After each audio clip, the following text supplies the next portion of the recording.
চান্দিনা মাহফিলে গেছিলাম 5-6 বছর আগে।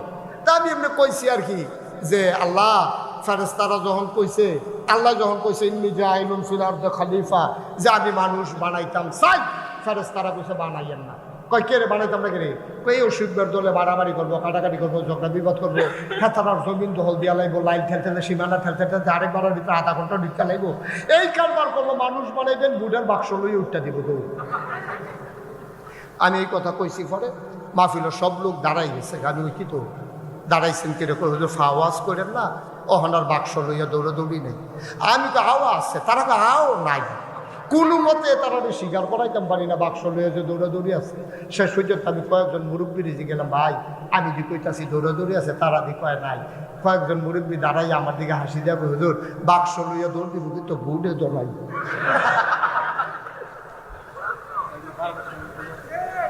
ভোট থাকলে না দৌড় দিত লাগেনি।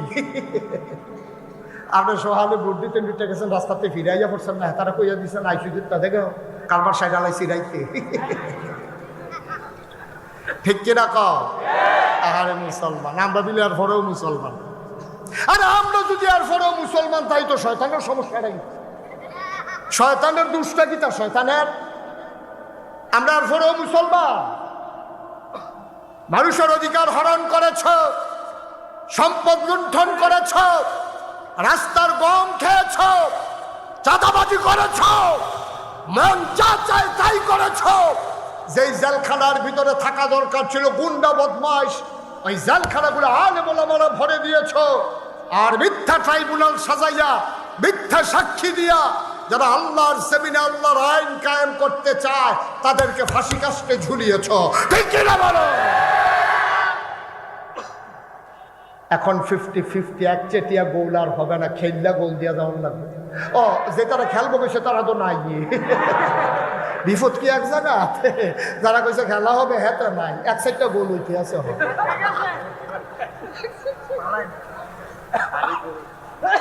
কষ্ট হইতে আছে, ওয়াজ কি উফরে পড়তে আছে? মাত্র শুরু, দইরা বইয়েন।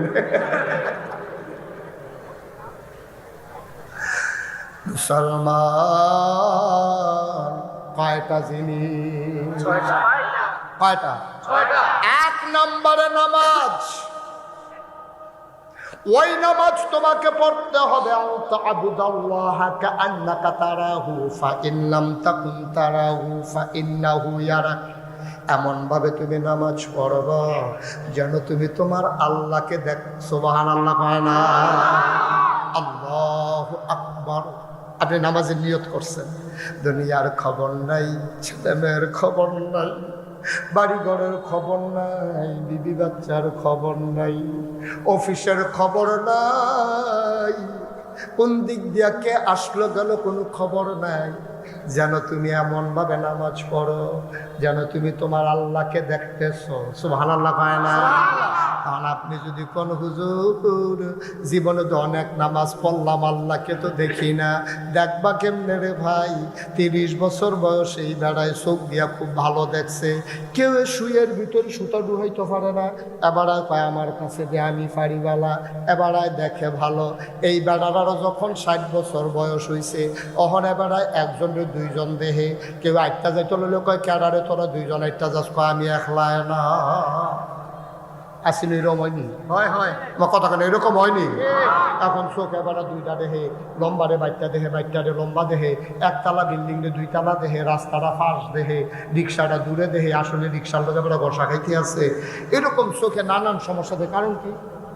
এবারে যে 30 বছর বয়সে শুইয়ার কেমনে সুতা ডুহান লাগবো এটাও দেখছে। ওহন দিয়ে এবারে এরকম দেখে গেলে কয়েকবার চোখের মধ্যে পর্দা পড়ছে, এইটারে এবারে আলে করছে বিশ্বরোড, চক্ষু হাসপাতালও নেওয়ান লাগবো, নিয়ে আসে এবারে অপারেশন করে পর্দার সানি কাটান লাগবো, পর্দা কাটান লাগবো, তাইলে আবার আগের থেকে দেখবো। তাইলে আল্লাহ দি কয় আনতা আবুদাল্লাহ, নবীজি কয় আনতা আবুদাল্লাহ কাআন্নাকা তারাহু। তুমি এমন ভাবে নামাজ পড়ো যেন তুমি তোমার আল্লাহরে দেখতেছো। হাতাশানের তারা কয় ইয়া হুজুর আপনি যে একটা কথা কইলেন আমরা তো নামাজ পড়ি আল্লাহরে তো কেউ দেখি না, দেখবা কেমনে রে ভাই? দেখার লাগা যেই চোখ ছিল এই চোখের উপরে অন পর্দা পড়ছে, আলেখার চর্বিশ্বর উঠ গেলে তোমার দুনিয়ার চোখের পর্দাও পারেশান হয়, আর কলবের চোখ যেটা দিয়া আল্লাহ দেখলা হইল এটার ভিতরে তোমার পর্দা পড়ছে। এখন এই কলবের অপারেশন করা লাগবে, ঠিক কিনা?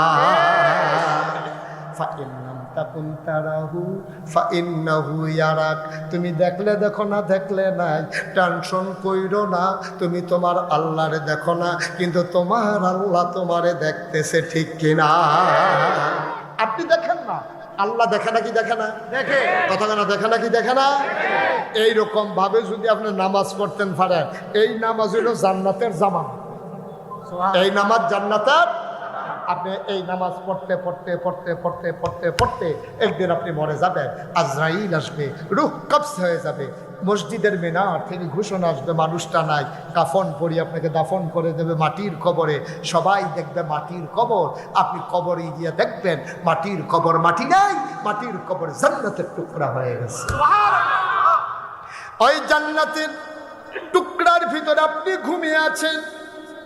কবর যাদের আযাব হবে, জাহান্নাম হবে, রাত তাদের শেষ হতে চাইবে না।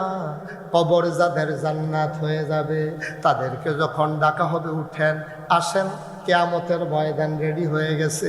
মানুষটা চিৎকার করে বলবে মাত্র ঘুমাইছিলাম, চোখ দুইটা লাগিয়ে উঠছিল, কাঁচা ঘুমটা কেন ঘুম ভাঙাইলা? পায় আপনি ঘুমাইছেন 50,000 বছর। 5,000 বছর ঘুমাই গেছেন আপনারা? আহা, কই কথা শুনতে আছে, হাতে ক্যামেরা লাগায় এটা মনোযোগের সাথে চাইতে আছে, এটা দেখে রাখার দরকার আছে। হ্যাঁ, উনি ক্যামেরা কিনবো।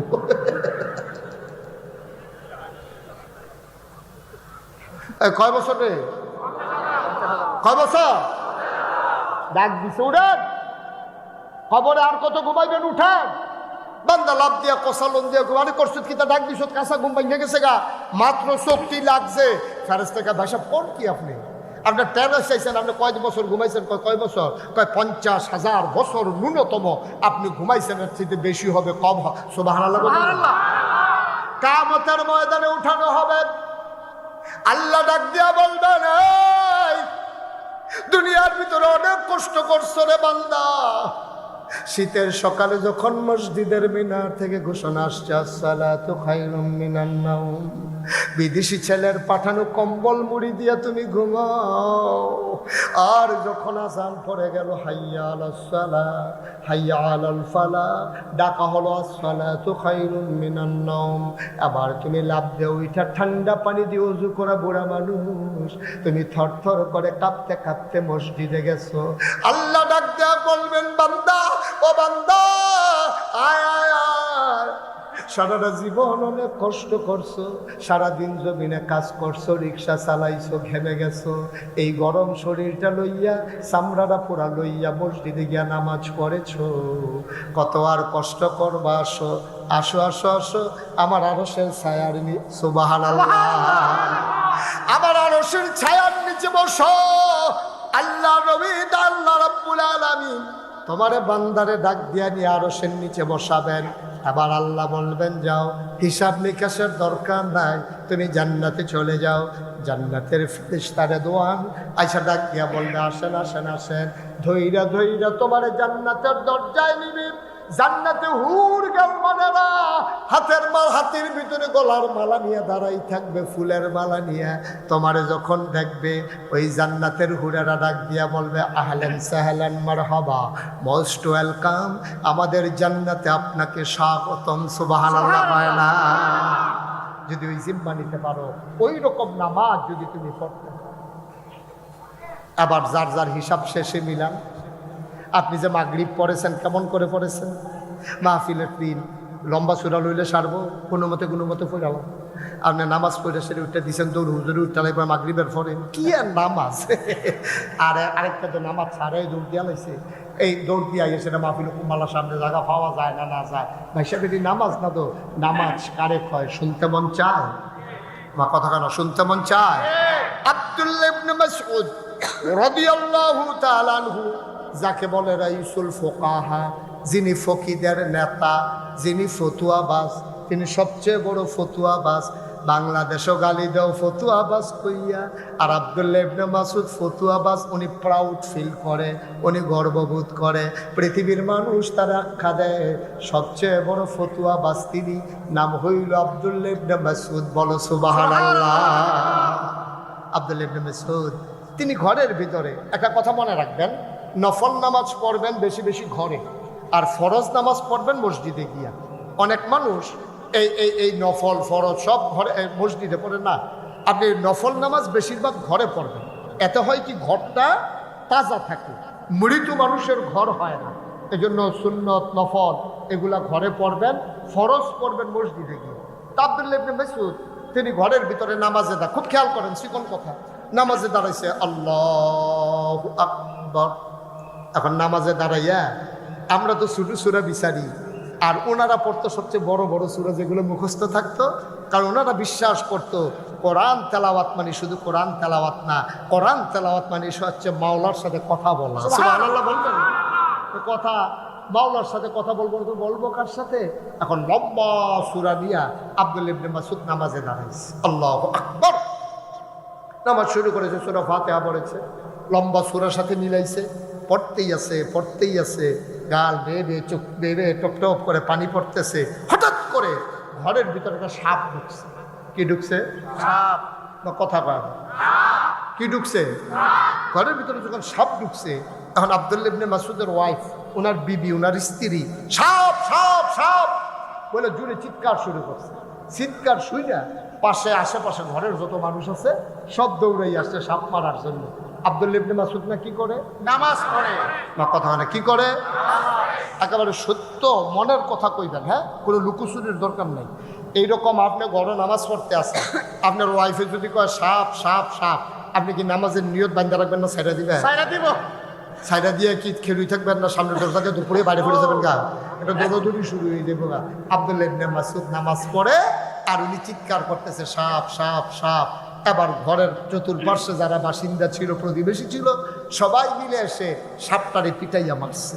এখন সাপ মারা যাওয়ার পরে আমাদের দেশে দেখবেন গবেষণা হয়, এটা কি সাপ, তারপরে সাপের নমুনা গীতা আইলো করতে কত বড়।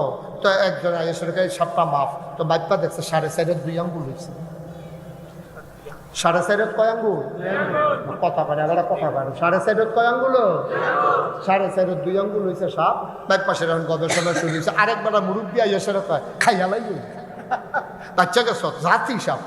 কেমনে বুঝলেন? মাথার সবকটা তো সত্যি জাতি সাপ তারা। আরেকবার আইয়া কয়দিন আগে সলম হালাইছে। কেমনে বুঝতে কয় হচ্ছে শরীরটা তেল তিনটা। কয়দিন আগে ডিমও ফারছে। কেমনে বুঝতে কয় হচ্ছে ফ্যাটের চামড়াটা ডিম। এই ডিম ফারছে যে চামড়াটা হলো টাইট টাইট হওয়ার সময় পাইছে না। এই নানান গবেষণা। আব্দুল্লাহ ইবনে আব্বাস না কিতা করে? আরে আব্দুল্লাহ ইবনে মাসউদ না কিতা করে? সুবহানাল্লাহর পরেও কইতাম না। গবেষণা চলতেছে সাপ নিয়া। কয় হাত লম্বা, ডিম পারছে, জাতি সাপ, মাথায় চক্কর। সর্বনাশ হইতো। সবাই মিলে গল্প করতেছে। ভাই, যিনি ঘরের মালিক তিনি আব্দুল্লাহ ইবনে মাসউদ নামাজ পড়তেছে। নামাজ শেষ হয়ে গেল, গবেষণা তখনও চলতেছে। আব্দুল্লাহ ইবনে মাসউদ নামাজ শেষ করে ডাক দেয়া, কই গেলা? বেগম সাহেব কই? আমি তো এখানেই আছি। কই জলদি করে খাবার দাও, পেটে বড় খিদা। কয় কিসের খাবার? আমি কি খাইছি নাকি? আমি খাবো না। কয় খাবারের কথা নিয়ে আসেন, আপনি কি কিচ্ছু টের পান নাই? কয় কি টের পাবো? আমাদের ঘরে তো সাপ ঢুকছিল। আমি কেমনে বলবো? আমি না নামাজ পড়তে আছি।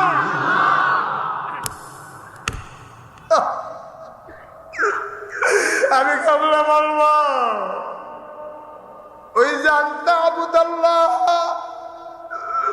কান্নাকা তারাহু ফাইন লাম তাকুন তারাহু ফাইন্নাহু ইয়ারাক।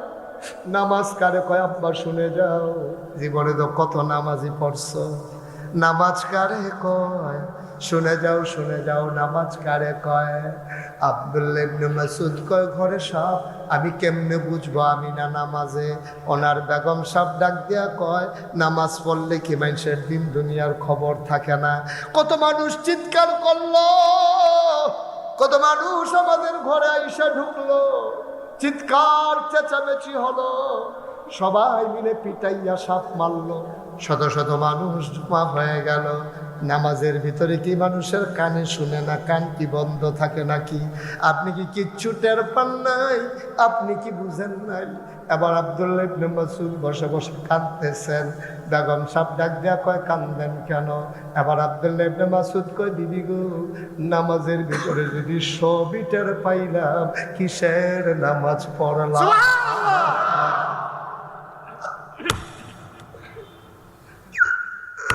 মুসলমান,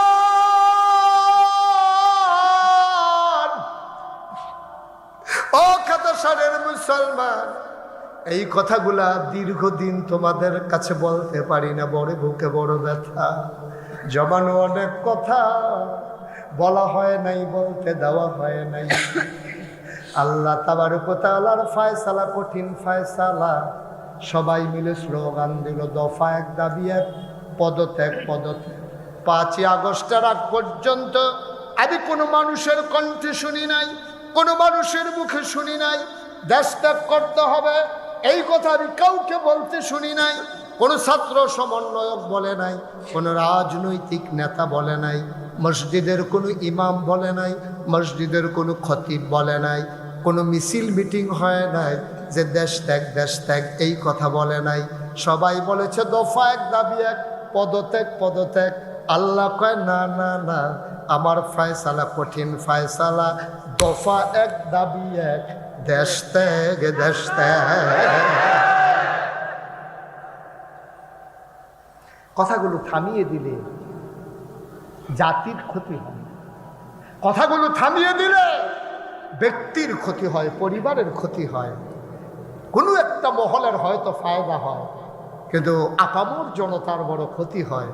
দ্বীনের কথা শুনতে না পারলে ইমান তাজা হয় না, ইমান তাজা না হলে সমাজ সুন্দর হয় না, ঠিক কিনা বলো?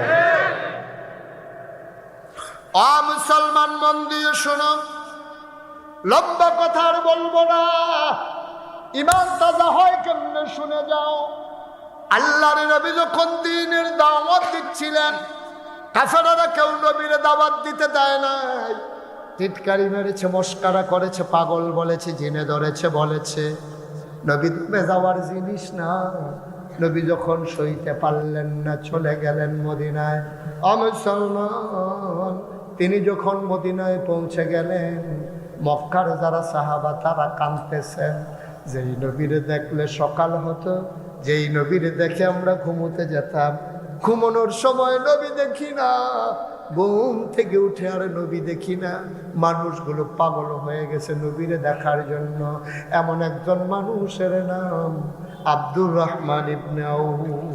বড় শৌখিন মানুষ, বড় ফ্যাশনেবল মানুষ, খুব দামি পারফিউম তিনি ব্যবহার করতেন, এবং একটা পাঞ্জাবি একবার ধুয়ে দ্বিতীয়বার আর গায়ে দিতেন না। একবার গায়ে দেওয়ার পরে তিনি আবার এটা ধুয়ে পরিষ্কার করে এরপরে আবার গায়ে দিতেন। খুব ফ্যাশনেবল মানুষ ছিলেন, খুব সুন্দর চেহারার মানুষ ছিলেন। মক্কার কয়েকজন ধনী মানুষের ভিতরে একজন ছিলেন। খুব আল্লাহওয়ালা মানুষ ছিলেন, নবীর বড় আশেক ছিলেন। সকালবেলা ঘুম থেকে উঠে নবীর দরজায় গিয়ে দাঁড়ালেন। আসসালাতু ওয়াসসালামু আলাইকা ইয়া রাসূলুল্লাহ। ভেতর থেকে একজন বের হয়ে এসে কয়, নবী তো নাই। কয়, নবী গেছে কই? গত রাতে কই গেছে বলে নাই। সাহাবা কাঁদতে কাঁদতে বাড়িতে গেলেন, পটলার ভেতরে কিছু টাকা নিলেন, নিজের প্রয়োজনীয় কাপড় নিলেন, তিনি রওনা করলেন মদিনার উদ্দেশ্যে। সীমান্ত চৌকি বসালো কাফেরেরা। বাংলাদেশে যেমন বিজিবি আছে, সেখানে সীমান্ত চৌকি বসালো, যেন কেউ মক্কার মানুষ মদিনা যেতে না পারে। আব্দুর রহমান ইবনে আউফ প্রয়োজনীয় কিছু জিনিস নিয়ে মক্কার বেল্ট, ওই বর্ডার বেল্ট ক্রস করতেছিলেন। বর্ডার যখন লাইন ক্রস করতেছিলেন, ধরা পড়ে গেলেন যুবকদের হাতে। ধরে আনা হলো দারুন নাদওয়ায়, তৎকালীন সংসদে, যেখানে আবু জেহেল চিফ, যেখানে ওই আপনার কি বলে স্পিকার হলেন আবু জেহেল, সংসদ সদস্য মেম্বার অফ পার্লামেন্ট হলো আবুল আহাব, উতবা, সাইবা, মুগিরা। সবাই মিলে বসে গেল। ডাক দেয়া কয়, আব্দুর রহমান, আপনি সম্মানিত মানুষ, আপনি মর্যাদার মানুষ, আপনি ধনী মানুষ, কোথায় যাচ্ছিলেন আপনি? আব্দুর রহমান কয়, ভাই আবু জেহেল, আমি তোমাদের কারো কোনো ক্ষতি করি নাই, জীবনে কেউ আমার হাত থেকে খালি হাতে যায় নাই, যা পেরেছি তা দান করেছি, আমারে যেতে দাও। কয় কোথায় যেতে চাও? কয় মদিনায় চলে যাব। যেই মক্কায় নবী নাই, এই মক্কায় আর আব্দুর রহমান থাকবে না। আবু জাহেল কয় পাঞ্জাবিটা কোন টাকার কিনা?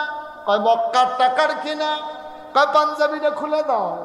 পটলার ভিতরে কি? কয় কিছু সামান্য টাকা। কয় খুলে দাও। আব্দুর রহমান বুঝে ফেলছে এরপরে বোধহয় ওরা লুঙ্গি খুলতে চাইবে। বড় ইজ্জতের মানুষ, লজ্জা শরমওয়ালা মানুষ, বংশাবলী মানুষ। তিনি বললেন সব রেখে দাও, আমারে বাড়িতে যেতে দাও। কয় জীবনেও মদিনায় যাওয়ার স্বপ্ন দেখবা না। উনি বাড়িতে চলে গেলেন। এবার গায়ে আর পাঞ্জাবি পরলেন না, পটলার ভিতরে টাকা নিলেন না। তিনি একাকী লুঙ্গি পরে খালি গায়ে মদিনার রাস্তায় শেষবেলা রোয়ানা দিলেন। কেউ যাক না নাই, পাখিগুলো আপন নিরে ঘুমিয়ে পড়েছে, গরুগুলো গোয়াল ঘরে ঘুমায়, বেওয়ারিশ কুকুরগুলো নিরাপদ আশ্রয়ে ঘুমায়, প্রিয়তম স্বামী প্রিয়তমা স্ত্রীকে নিয়ে ঘুমায়, ছোট্ট শিশু মায়ের বুকে মুখ রেখে ঘুমায়, কেউ যাক না নাই। আব্দুর রহমান ইবনে আউফ সীমান্ত ক্রস করলেন, বর্ডার বেল পার হয়ে গেলেন, যুবকদের হাতে আর ধরা পড়লেন না। রাত যায় দিন যায়, তিনি যেতে যেতে যেতে যেতে মদিনার নিকটবর্তী পৌঁছলেন। একটা খেজুর বাগানে গিয়ে আশ্রয় নিলেন। তিনি বুঝলেন সুফি সাদেক হয়ে যাবে। হঠাৎ করে কান পেতে শুনলেন খেজুর ডেকে কয় আসসালাতু খায়রুম মিনান নাওম। সুবহানাল্লাহ। তিনি আবার বুঝে ফেললেন আমি বোধহয় মদিনায় চলে আসছি। তিনি দৌড় দিয়ে বের হয়ে গেলেন। গিয়ে দেখে মানুষগুলো অজু করে করে মসজিদে ঢুকতেছে। আলো অন্ধকার। তিনি অজু করে মসজিদে ঢুকলেন, পেছনের কাতারে দাঁড়ালেন, নামাজ শুরু হয়ে গেল। আল্লাহর নবীর একটা অভ্যাস ছিল, নামাজ শেষ করে তিনি আস্তে করে দাঁড়াতেন, সবার দিকে মুখ করে খোঁজ খবর নিতেন।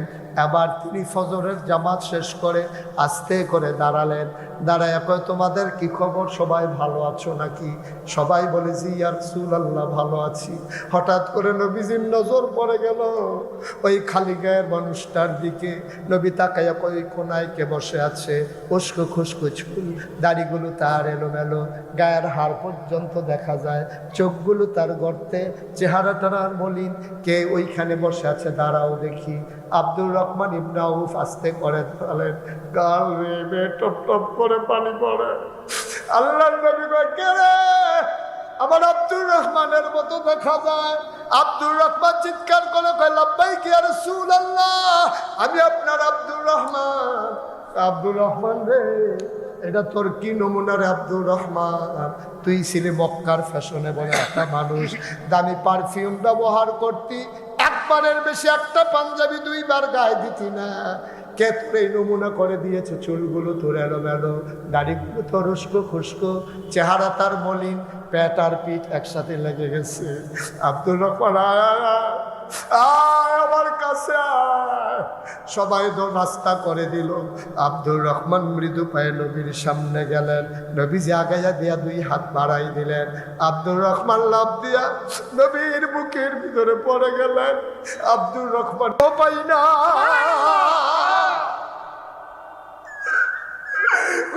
আপনারা দেখি না, আপনার গায়ের জান্নাতি গন্ধ আমি কবে থেকে পাই না। আব্দুর রহমান নবীরা ছাড়ে না, নবী আব্দুর রহমানকে আর ছাড়ে না। আমার আল্লাহর নবী আস্তে করে ছেড়ে দিলেন। ডাক ডাক আব্দুর রহমান স্পর করো। এবার আব্দুর রহমান কান্দে আর কয় নবী আমার কি অপরাধ ছিল? কোনোদিন কারো সাথে ঝগড়া করি নাই, কোনোদিন একটা কটু কথা বলি নাই, কোনোদিন একটা গালি দেই নাই, সাহায্যের জন্য আসলে খালি হাতে ফিরাই নাই। আমার অপরাধটা কি ছিল? আল্লাহ নবী কয় তোর যেই অপরাধ আমার তো সেই অপরাধ, আমিও তো দেশ থানা লাগছে এই অপরাধ। কয় অপরাধটা কি? আল্লাহ কয় শোনো শোনো শোনো কি অপরাধ। ওয়ামা নাকামু মিনহুম ইল্লা আইয়ুমিনু বিল্লাহিল আজিজিল হামিদ। কোনো অপরাধ ছিল না, একটাই অপরাধ, ওই মহাপরাক্রমশালী এক আল্লাহর উপরে তারা ঈমান এনেছে। ঠিক কিনা? আমাদের একটাই অপরাধ, আমাদের একটাই অপরাধ, আমরা কুমিল্লা শহরে সন্ত্রাসী ছিলাম না, আমরা কারো জমি দখল দেই নাই, আমরা থানায় গিয়ে দালালি করি নাই, আমরা স্ট্যান্ডবাজি করি নাই, আমরা শাসনের কাছে চাঁদা উঠাই নাই। আমাদের একটাই অপরাধ, আমরা আল্লাহর জমিনে আল্লাহর দিন চেয়েছি, ঠিক কিনা বলো?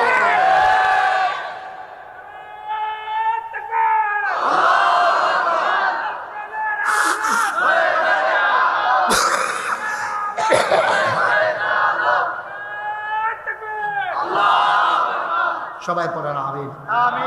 আবার আসবো ইনশাআল্লাহ, কথা হবে, দেখা হবে ইনশাআল্লাহ। তো আপনাদেরই মানুষ, আপনাদের প্রতিবেশী। আমি জুড়ে চিৎকার করলে আপনারা শুনবেন, আপনারা চিৎকার করলে আমি শুনবো। একেবারে আপনাদের কাছের মানুষ হয়ে গেছে। আমার অসুখতলাই আমার বাসা, আপনার ইচ্ছে করলে দৌড়ে গিয়েও দেখা করতে পারবেন।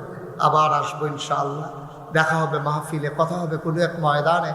তবে সবার কাছে আমার একটা আবদার আছে। আয় ছেলে, সবার কাছে আমার একটা আবদার আছে। আপনারা জানেন, সোশ্যাল মিডিয়ায় দেখেছেন, প্রিন্ট মিডিয়া, ইলেকট্রনিক্স মিডিয়ায় দেখেছেন, নাগাইশ দরবার শরীফ আজকে 18 একর জায়গার উপর একটা কমপ্লেক্স, যেখানে 10টা প্রতিষ্ঠান। সেখানে আমি আল্লাহর খাস মেহরবানি আপনাদের সকলের সহযোগিতা নিয়ে 6000 লোক নামাজ পড়তে পারবে এরকম একটা মসজিদের কাজ ধরেছি। বলেন আলহামদুলিল্লাহ। মসজিদের নিচতলায় হাসপাতাল, দোতলায় 3টা